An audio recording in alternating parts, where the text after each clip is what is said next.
Bismillahirrahmanirrahim. Electrical network analysis, and today our topic is first and second order transient circuits. So, as we have discussed earlier, that the first order are those circuits having only one energy storage element. Energy storage element are either the inductor or the capacitors. These are the energy storage elements. Okay, so either we have this or this. On the presence of one energy storage element is called first order circuits, and if we have both of these two, then we have second order uh, transient circuits. Okay, remember that resistors are dissipating the power. These are not the power storage elements. Okay, so let's proceed. The types of transients.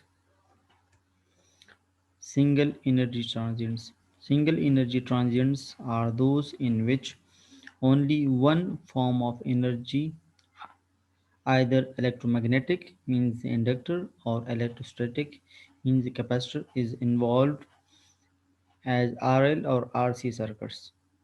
These circuits are represented by the first order differential equation. Okay, means the degree of the differential equation will be 1. Okay, so the example is dy by dx plus ay is equal to 0, where a is the constant. Okay, and the second type is double energy transients. So double energy transients are those in which both electromagnetic and electrostatic is involved as an RLC circuits. These circuits are represented by the second order differential equation: d square y over dx square plus a dy by dx plus by is equal to 0. Okay, so these are the second order circuits, means two elements are involved and only one energy element, that is electromagnetic storage element, is involved. So this is called the first order circuit, and this is the second order. Okay, single energy transient circuit, and this is the double energy transient circuit. A and B are the constant of this differential equation. Look, the degree of the differential equation is 2. Okay, okay, so first order differential equation is represented by this: dy by dx plus ay is equal to 0, where a is constant. Okay, so what's the solution of this differential equation? Its solution is y is equal to k e raised to the power minus x. As we have studied the equation for the RC circuit, so I is equal to V divided by R e raised to the power minus t by tau. Okay, so the here represents the tau, and x represents t. Okay, k represents V by R. So, but this is the general equation: y is equal to k e raised to the power minus ax. This is the general solution of this differential equation.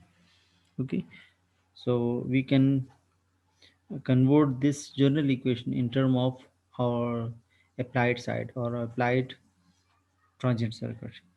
Okay, so here are the constants of integration. So let dy by dx plus ay is equal to b, where a and b are the constants. Then its solution will be y is equal to b by a plus k e raised to the power minus ax. K is constant of integration. Okay, so and we will will study these uh, first order and second order differential equation in the Laplace chapter as well. So we will then transform the time domain into Laplacian domain, and we will discuss it also in the Fourier transformation. So then we will use the frequency domain, the omega domain. Okay, but now here we are using the time domain. Okay, so look here, x is the time. Okay,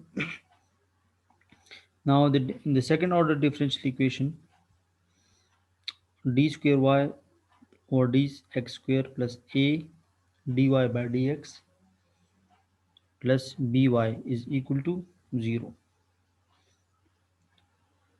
where a and b are the constants. Then its solution will be y is equal to k1 e raised to the power lambda 1x plus k2 e raised to the power lambda 2x, where lambda 1 and lambda 2 are the roots of quadratic equation. The second order differential, the order of the degree of the second order differential equation is always 2, and similar is the case with the quadratic equation. We can call the second order equation as the quadratic equation. So the number of roots are defined by the degree of the equation. Degree means the maximum power. Okay, so if we have maximum power is 1, that is for this first order equation, then we will have a single root solution. The solution will have a single root, but now in second order differential equation we will have two roots, that is lambda 1 and lambda 2. So later on when we will apply these differential equations on the circuits, then we will have to find the lambda 1 and lambda 2 for that particular circuit. Okay, so let's begin with the applied side of the transient. So first we will start with the RL. Okay, the single energy transient circuit. Okay, so we are assuming that the first the switch was at position number 1, and it was the inductor was stored to its full capacity. Okay, but now after some time, as it is fully magnetized, then we will move the switch from position number 1 to position number 2. Okay, so as we move to position number 2, so what will happen, the energy will then be dissipated in the resistor. Okay, so we have VR and VL. So according to the Ohm law, VR is equal to IR, and for the inductor, VL is equal to L di by dt, and for the capacitor, VC is equal to 1 over C d I di. Okay, 1 over C di by dt. Okay, so first of all, apply the KVL on this loop. This is the loop when the switches move to position number 2. So we will have no uh, voltage source. The voltage source has been cut off. So we are left with VR and VL. So VL plus VR is equal to 0, because transient current is not associated with the applied voltage. Okay, so we will convert it into the in term of I. So L VL is equal to L di by dt, and VR is IR. The I is same because this is the series circuit. So uh, dividing L on both sides to get rid of this L from di by dt. Remember that for the higher order term, we must have coefficient of 1. So here the coefficient is L, so we have to divide L on both sides so that we can get a coefficient of 1 over here. So di by dt, okay, dividing L on this side as well and on this side as well. Okay, so L and here L, 0 over L is 0.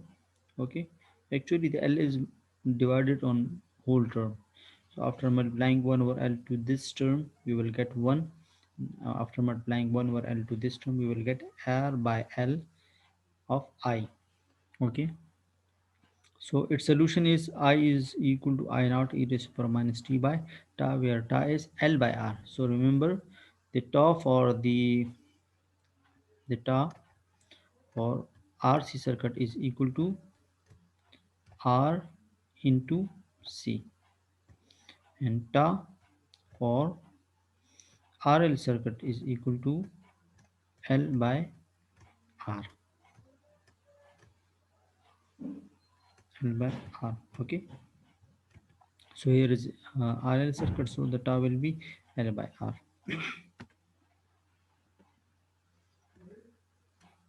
Okay, now the transient in RC circuit. So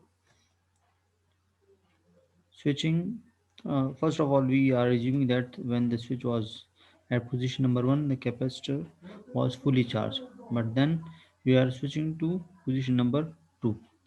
Okay, so then the discharge phase will be started, and we are cut off from the voltage source. So the charge capacitor will then acts as a voltage source for this resistor, where the power will be dissipated. Okay, so again start with the KVL. So VL, VC plus VR is equal to 0. Okay, as we know that Q is equal to CV, so V, voltage across a capacitor is equal to Q by C. So putting the values in KVL, VR is equal to IR, and VL is equal to VC is equal to Q over C. Okay, so applying derivative with respect to t. Okay, so R is the constant, taking it outside the derivative, so R di by dt. Okay, plus 1 over c is again constant, dq over dt. Okay, so according to definition of the current, the rate of change of the charge are called the current. So dq over dt is equal to I. So we will get R di by dt plus 1 over c I is equal to 0. Okay, so again, as I have already told you that the coefficient of this higher order term must be 1. Okay, so this is the higher order term, means the order of the equation is 1, so this is the higher order term. Okay, so keeping the coefficient of this term is equal to 1, so dividing r 1 over r, multiplying 1 over r on both sides. So when we multiplying 1 over r to this we will get 1, multiply 1 over r to this we will get 1 over rc into I is equal to 0. Okay, so its solution will be I is equal to I naught e raised to power minus t by tau, where tau is equal to rc. So the same solution of RL and RC. I is equal to I naught e raised to power minus t by tau. But the only difference is tau. Tau is L by R, and here the tau is equal to RC. Okay, so that was all about the transient of this the first order equation, or we can say that the transit of single energy transient circuits. Okay, so we will discuss the double energy transient circuit in the next part of the lecture. So uh, keep tuned. Thank you.